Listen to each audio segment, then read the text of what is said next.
Dr. Shivambo, it's from composed by my mentor Frank Paco, and this song really inspired me to actually move forward as into where I am today, like in my craft I'm talking about. So this really motivates me to grow more into my music. Why is my sister dying? Why is my mother crying? Why is my brother killing? Why is my father leaving? So I wrote the song called Why the Nation on a Sunday. Listening to some gospel music, I realized that I was very much taken aback by what was happening around the world. And my fair share of going through troubles, the song came to me naturally. I knew that I needed to write the song, but I didn't want to rush it.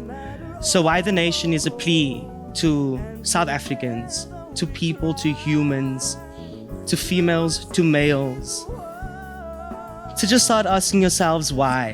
Why are certain things happening and how can we change it?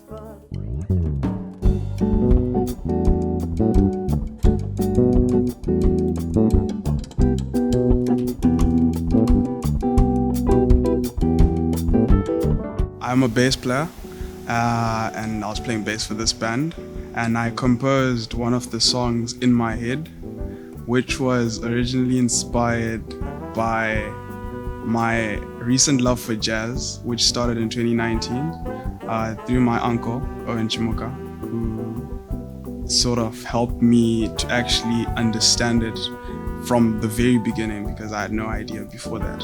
And I got inspired with staying in my room and just being in my own space and just being in my head the entire lockdown. So that's where the inspiration came from.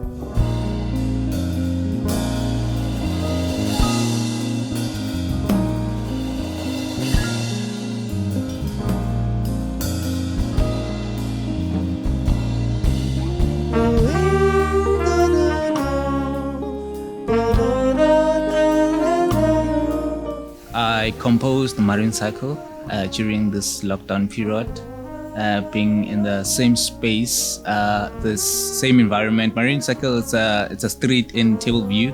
That's where I was staying, and I composed the song walking back to my place and getting one or two items to have for lunch. And this melody just came up in my mind, and the moment I got into my room, I sat on the keyboard and I decided to be on it and record it immediately. And it was a profound moment to like have that melody because of what I've been going through this lockdown. And so pretty much that's how it came about. I featured on Marine Circle. Lorata's song it's a really great song. It speaks to your soul. That's what I can say.